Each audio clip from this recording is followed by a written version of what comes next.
अस्सलाम वालेकुम एवरीवन। अगर आप लोग ये सोच रहे हैं कि भाई ये क्या हो गया एकदम से, टेबल पे क्यों नहीं है कैमरा, मेरे हाथ में क्यों है, वेल द रीज़न इज़ कि मैंने कहीं ना कहीं ये बात फिगर आउट कर ली कि क्योंकि मेरा phone for some reason table पे रखा था, इस वजह से वो साउंड ज़्यादा आ रही थी जो पीछे ज़्ज़ करके साउंड आती है, तो अब मजबूरन मुझे उसे हाथ में पकड़ना पड़ा है। But that will not let us stop from exploring the subject matter of psychology. Now अगर आप एक फुल फ्लेजेड अंग्रेज़ नहीं हैं तो मैं आपको समझा दूँ कि सब्जेक्ट मैटर ऑफ साइकोलॉजी का मतलब है कि हम साइकोलॉजी के अंदर एक्चुअली पढ़ते क्या हैं यार। तो बेसिकली साइकोलॉजी, सबसे पहले तो आप एक बात समझिए कि कहाँ से आया है। तो साइकोलॉजी एक्चुअली जो टर्म है वो कहीं ना कहीं 1590 के अंदर लोग बोलते हैं रुडोल्फ जेकेल ने कॉइन करा था। इस पर भी बहुत ज़्यादा कंट्रोवर्सी है, लाइक एवरीथिंग इन साइकोलॉजी। कुछ लोग कहते हैं कि मेलन कैंटन ने करा है, कुछ लोग बोलते हैं कि नहीं उससे पहले एक बंदा है, क्या नाम है इसका, मार्को मारुलिक नाम है। वैसे मारुलिच बोल रहा था लेकिन फिर मैंने सोचा कि नहीं यार ये तो मलिच जैसा साउंड कर रहा है, तो खैर मार्को मारुलिक, या दैट साउंड्स बेटर। तो खैर कंट्रोवर्सीज हमेशा रहती हैं, but largely it is believed कि भाई हाँ Rudolf Goeckel is a safe bet to go. The year is 1590। आपको कुछ जगह पे 1950 लिखा हुआ दिखेगा, बट दैट्स जस्ट अबसर्ड। 1950 नहीं हो सकता यार, come on. Now psychology as a field to birth back in 1879। एक जर्मन फिजियोलॉजिस्ट था जिसका नाम था विल्हेम वुंड, एंड उसकी भी थ्योरीज हम आगे जाके पढ़ेंगे। बट विल्हेम वुंड ने जो सबसे पहली लैबोरेटरी है साइकोलॉजी की वो जर्मनी में इस्टेब्लिश करी थी, एक टाउन है लाइप्जिग नाम करके, वहाँ पे in 1879। So we can say that the birth of psychology actually took place in 1879 in Leipzig, Germany. Now psychology के जो डेफिनेशंस हैं they have changed over the years. तो सबसे पहली जो हमें मिलती है वो of course psyche and logos, ये दो वर्ड्स हैं जिनको मिला के बनाया गया the word psychology. And psyche का मतलब सोल होता है, लोगोस का मतलब भाई स्टडी हो गया, तो यानी psychology, study of the soul. Of course this has problems in it and हम उन्हें आगे जाके डिस्कस भी करने वाले हैं आज। But first, do you know that there is actually a very interesting story about how the whole psyche means the soul thing came into being. उसके अंदर क्यूपिड का भी एक कैमियो अपीयरेंस है, मतलब साइड रोल है एक तरीके से। जो मैं नोट्स आपको दूंगा ना उसके अंदर मैं लिंक छोड़ दूंगा इस कहानी का। It's actually got a lot to do with mythology, and trust me, mythology पे अगर मुझे बात करनी होती तो I would have made a completely new series. आप ये तो नहीं सोच रहे ना कि मैं हैंड से रिकॉर्ड कर रहा हूँ क्योंकि मैं अपना ये वार्डरोब फ्लेक्स कर रहा हूँ जो पीछे। It's completely fine even if you do, I am actually partly doing just that. बीरे क्या अच्छी है ना, आई नो। खैर, coming back, so the first definition that we got was psyche in logos, right, study of the soul. But of course we had to reject that because modern science has no conception of soul, at least as of 2021. Fingers crossed अगर किसी ने आगे जाके बहुत बड़ा break में काम किया। दूसरा है भैया psychology is the study of minds. ये भी ग्रीक्स का ही आइडिया था, लेकिन अगेन माइंड को आप कैसे स्टडी करोगे यार। अगेन बहुत सारी अर्ली डेफिनेशन जो है ना वो अपनी वेगनेस की वजह से हटती जा रही हैं। आप अभी ये ट्रेंड और आगे बढ़ता हुआ देखेंगे। फिर आया कि भैया psychology is the study of mental processes. Again same problem, इसमें बिहेवियर तो कहीं इंक्लूडेड है ही नहीं, क्या वो साइकोलॉजी के अंदर नहीं आता। एंड मेंटल प्रोसेस हम स्टडी कैसे करेंगे, how are we suppose to do that. Then आया भैया psychology is the study of consciousness. बहुत ही एडवांस अपने उस टाइम के हिसाब से, बट अगेन बिहेवियर का कोई जिक्र नहीं। और इस वक्त एबनॉर्मल साइकोलॉजी पिकअप करना शुरू कर गई थी। तो एबनॉर्मल साइकोलॉजी वाले जानते थे कि भैया अनकॉन्शियस भी कोई चीज़ होती है, सबकॉन्शियस भी चीज़ होती है। अब फ्रॉइड भैया ने ऐसे आके और चेंज किया। उन्होंने कहा psychology is the study of consciousness at 3 stages. There is consciousness, subconsciousness and unconsciousness. Subconsciousness के अंदर basically there are ideas which are accessible to you but with a little bit of difficulty.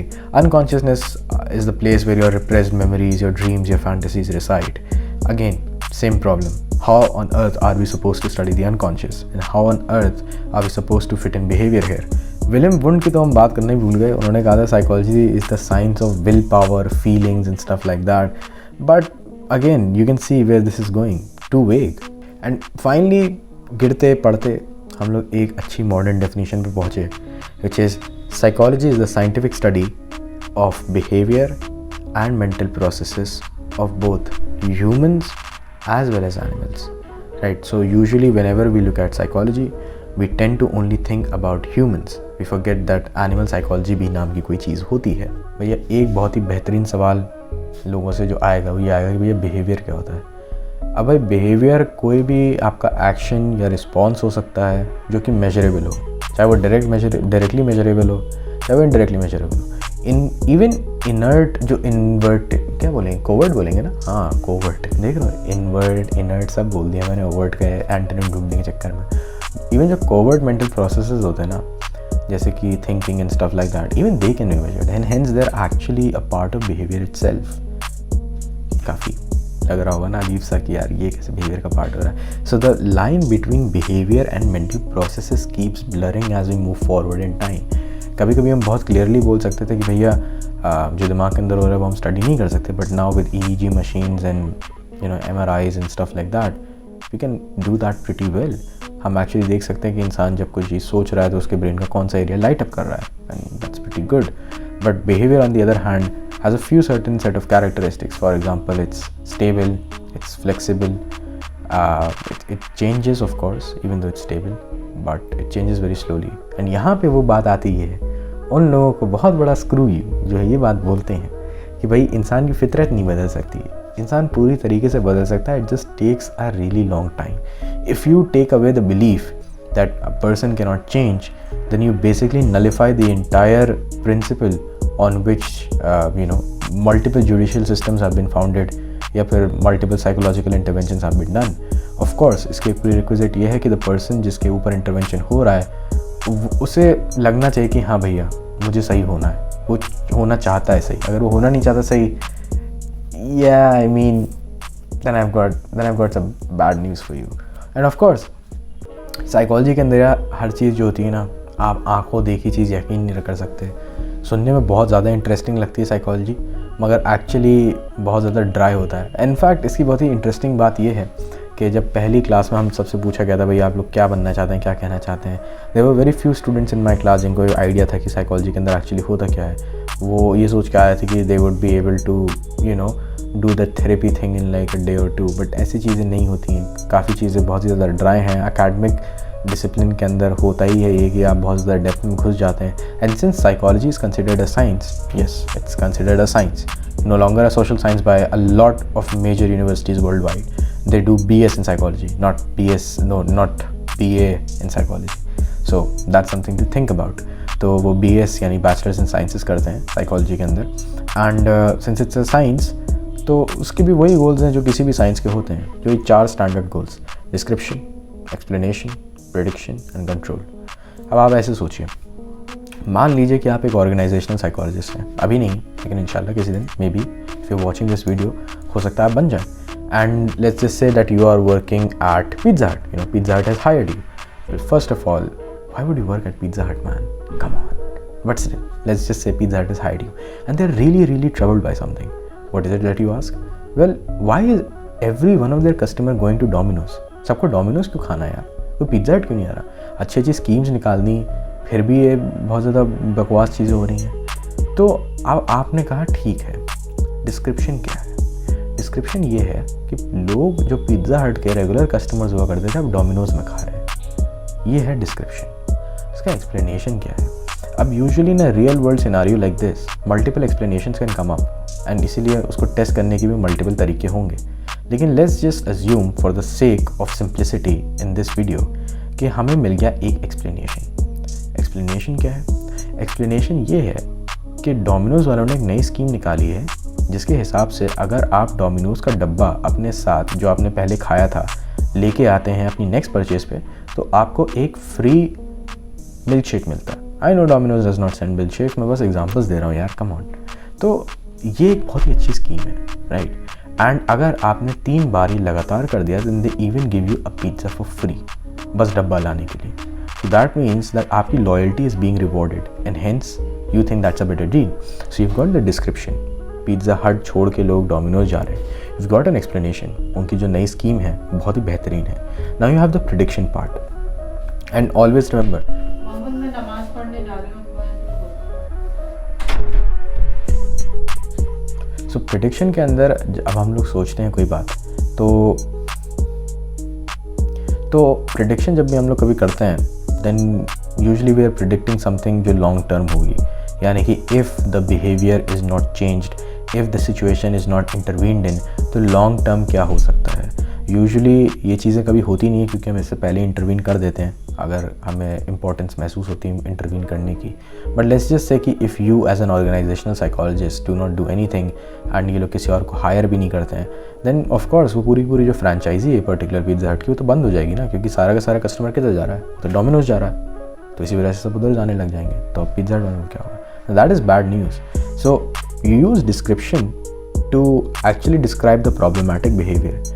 Explanations multiple भी हो सकते हैं, लेकिन यहाँ पे for the sake of simplicity हमने एक सिंगल एक्सप्लेनेशन दे रखा है। रियल लाइफ में कैसा होगा? रियल लाइफ में मे भी ये हो सकता है कि एक्सप्लेनेशन में ये हो कि भाई पिज़्ज़ा हट की जो कस्टमर सर्विस है वो रूड है, पिज़्ज़ा हट का जो पिज़्ज़ा का टेस्ट है वो इतना अच्छा नहीं है, डोमिनोज़ वाले एक एक्स्ट्रा सॉस भी दे रहे हैं, डोमिनोज़ के अंदर एक ऑफ़र चल रहा है जहाँ पे अगर आप उनके यहाँ 2 पिज़्ज़ास खरीदते हैं तो वो तीसरा वाला आपके घर पे 3 दिन बाद फ्री में डिलीवर कर देते हैं। काफ़ी एलैबोरेट स्कीम है, लेकिन भैया चलता है, क्या कर सकते हैं, ठीक है। तो ये मल्टीपल एक्सप्लेनेशन है, हम एक के साथ रन कर रहे हैं, ठीक है। एंड दैट इज़ कि उनके पास ये स्कीम है कि यार डब्बा लाओ और फ्री में खाना खाओ, उनके पास ये वाली स्कीम है। प्रेडिक्शन ये है कि भैया अगर ये होता रह गया तो सारे के सारे डब्बे चले जाएंगे डोमिनोज़ और पिज़्ज़ा हट का डब्बा बन जाएगा, तो ये तो बहुत ही बुरी न्यूज़ है।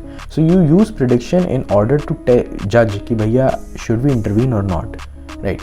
तो अगर आप एक ऑर्गेनाइजेशनल साइकोलॉजिस्ट हैं तो of course you are going to bring this news over to your manager in Pizza Hut. आप कहेंगे कि देखो भैया ये चीज़ें हो रही हैं और मैं जो गेस लगा रहा हूँ उसके हिसाब से अगर ये सब चलता रहा तो आगे जाके आपकी दुकान बंद हो जाएगी। तब वो कहेगा नहीं भैया वी नीड टू इंटरवीन। अब आती है चौथी stage, that is control. You are now going to control this behaviour. How are you going to control this behaviour? Now it's usually simple with clinical trials कि आप कोई ऐसा factor include कर देंगे जिससे कि जो आपका सब्जेक्ट है वो कोई पर्टिकुलर बिहेवियर ना करे, but of course that would be pretty unethical in the world of business and organisational psychology. That does not mean that it does not happen though. आपने कभी कभी वो वाले एड्स देखे होंगे ना जहाँ पे पेप्सी कोका कोला को मॉक कर रही है, कोका कोला पेप्सी को मॉक कर रहा है, या BMW ऑडी को कुछ बोल रही है और ऑडी जो है वो टेस्ला को कुछ बोल रही है, जस्ट लाइक स्लाइड जैब्स। अभी व्हाट्सएप की जो प्राइवेसी पॉलिसी वाली पूरी कहानी चली गई, आपने देखा होगा टेलीग्राम ने बहुत ही स्ट्रॉन्ग ट्विटर गेम बना रखा है, उससे बहुत ज़्यादा मीम्स बना रहे हैं, same with signal, right. What are they doing? What are they doing? That's the question you need to ask yourself. They're stealing away their competitors' consumer base because of something that is the policy जो उनके competitor ने adopt करी है। तो मान लीजिए अगर मैं as a organizational psychologist एक खबर उड़ा दूँ कि भाई जो बर्ड फ्लू चल रहा है आजकल उसका एक स्ट्रेन नया पाया गया डोमिनोज़ में। एक तो इतने वायरस के स्ट्रेन कहाँ से आ रहे हैं यार, फॉर रियल मैन। लेकिन फिर भी मान लीजिए कि एक नया स्ट्रेन पाया गया है वहाँ पे, कहाँ पे? डोमिनोज़ में। एंड पिज़्ज़ा हट के अंदर प्रॉपर सैनिटाइजेशन है। हो सकता है मैं पिज़्ज़ा हट की बात भी ना करूँ, लेकिन फिर भी आपका दिमाग ऐसा होगा ना, कंट्रोल जब भी आप कर रहे हो आपके it's best to make sure that your subject does not know it is being controlled. ये सोशल साइकोलॉजी के प्रिंसिपल्स हैं जो आगे जाके काम आएंगे, but right now since we are talking about behaviour, of course हम इसकी बात करते हैं। सो लेट्स जस्ट से आप ये अफोर्ड आते, but that would B unethical, right. So what is a better way of tackling this? Well, you as an organizational psychologist can actually introduce even a better scheme at Pizza Hut. Although I do not know what could possibly beat Domino's की यहाँ पे scheme. I actually do not know वो profit भी कैसे कर रहे हैं, but still, I mean, it's working, so it's working. तो ये था यार एक पूरा का पूरा overview about what psychology is. Yes, it is a field of knowledge that can be abused. It is a field of knowledge that can benefit humanity. It is a field of knowledge that will interest you for sure because it has everything to do with you, me, and your girlfriend that lives next door who is ignoring your messages. So chill out. अगली series ज़रूर देखना, अगले episode ज़रूर देखना, and I'm going to come up with them pretty soon. I guess Monday to Monday sounds nice. Monday to Monday nice हो रहा है. I don't think कि overdue तो नहीं हो रहा ना यार. ओवरडू हो रहा हो तो मुझे नीचे बता देना कमेंट सेक्शन में। I hold back on the videos, और अगर आपको और जल्दी वीडियोस चाहिए तो आप वो भी बता सकते हैं, बट ये मत करना कि मतलब इसलिए जल्दी वीडियो चाहिए क्योंकि भैया एग्ज़ाम आ रहा है। अरे यार ये एकेडमिक लेवल की है ही नहीं, ठीक है। इवन दो आप अच्छा खासा एकेडमिक अपना क्रैक कर सकते हैं इसके using this series, but I still not recommend it. And इसके नोट्स मैं डाल दूंगा, इसके नोट्स एक्चुअली मैंने बना लिए हैं, सो चांसेस आर कि by the time you are watching this video ये डिस्क्रिप्शन में ऑलरेडी होंगे। So take care.